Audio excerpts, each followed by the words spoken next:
Hi. കഴിഞ്ഞ വീഡിയോയിൽ നമ്മൾ കണ്ടത് ഗർഭധാരണത്തിന് മുമ്പ് നമ്മുടെ മാനസികാരോഗ്യം മെച്ചപ്പെടുത്തുന്നതിനുള്ള ഒരു 5 ടിപ്സാണ്. ഇന്ന് ഞാനൊരു 5 ടിപ്സ് പറഞ്ഞ് നമുക്ക് ഈ ടോപ്പിക്ക് ഇവിടെ അവസാനിപ്പിക്കാം.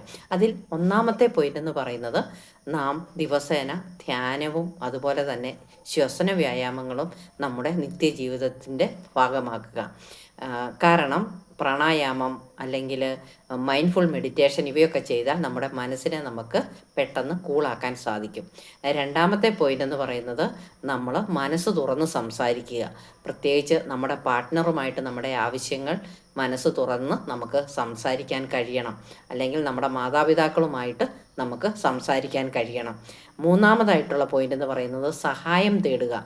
നിങ്ങൾക്ക് ആകുലതകളോ അല്ലെങ്കിൽ ഉത്കണ്ഠയൊക്കെ കൂടുതലായിട്ട് തോന്നുവാണ്, അല്ലെങ്കിൽ ക്ഷീണം കൂടുതലായിട്ട് തോന്നുവാണെങ്കിൽ തീർച്ചയായിട്ടും നമ്മളൊരു വിദഗ്ധയായ അല്ലെങ്കിൽ വിദഗ്ധനായ ഒരു കൗൺസിലറുടെ സഹായം വേണമെങ്കിൽ നമുക്ക് തേടാം.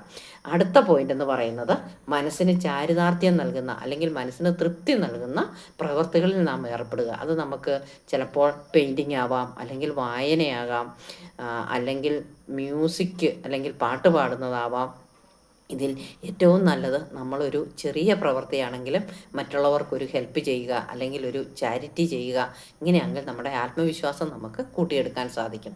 അവസാനമായിട്ടും അതുപോലെ തന്നെ ഇമ്പോർട്ടൻ്റ് ആയിട്ടുള്ള ഒരു പോയിൻ്റാണ്, നാം നമ്മെ അംഗീകരിക്കുക, നമ്മെ നാം സ്നേഹിക്കുക.